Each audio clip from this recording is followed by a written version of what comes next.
तू। कब न मुस्कुरालू तू, क्षण में रूठ जालू तू।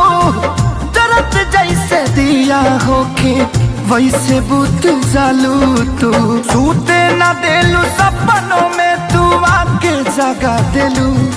तोहर दिल हो कि चार जग कतही लगा लेलू।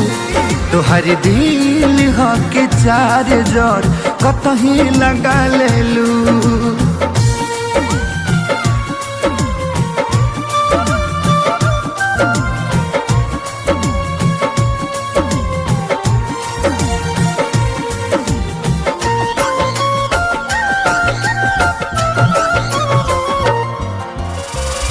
दिलिया दिमाग में बसलू अभी से की दीवारी के।